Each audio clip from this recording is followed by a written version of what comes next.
Ito pala ang kwento at kasaysayan ng buhay ng isa sa pinaka-mahusay na PBA player at komedyante, na si Bonal Balingit. Halika mga kakwento, samahan ninyo ako at alamin natin.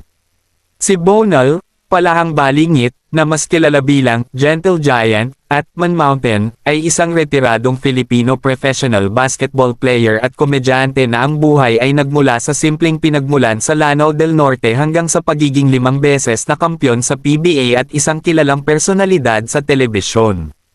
Maagang buhay at simpleng pinagmulan. Kapanganakan, ipinanganak si Bonal noong November 30, 1967, sa Kapatagan, Lanao del Norte. Pagkabata, lumaki siya sa Matling, Malabang, Lanao del Sur kung saan ang kanyang ama na si Manong Diego ay nagtatrabaho bilang security guard sa isang plantasyon ng kamoteng kahoy o kasava. Mga pagsubok, bata pa lamang siya ay kapansin-pansin na ang kanyang laki. Nang siya ay magtapos ng elementarya, hindi siya nakasama sa graduation ceremony dahil walang sapatos na kasya sa kanyang paa.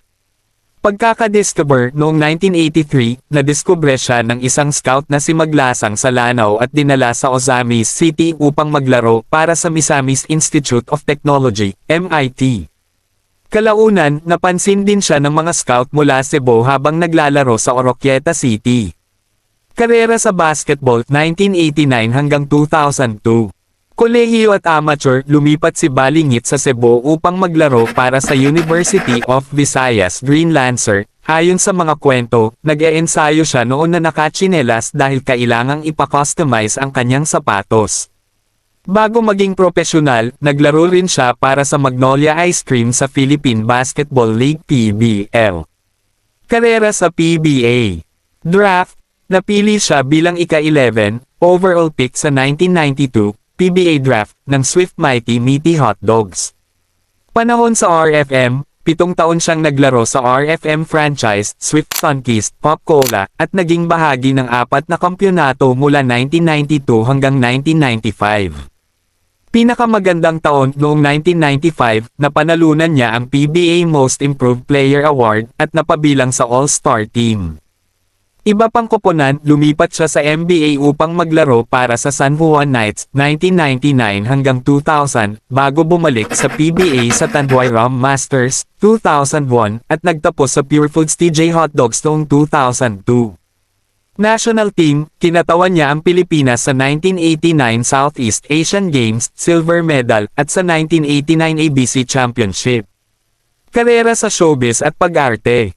Naging kilala rin si Balingit sa larangan ng komedya at madalas na nakasama ang mga alamat tulad nina Dolphy, Babalo, at Redford White.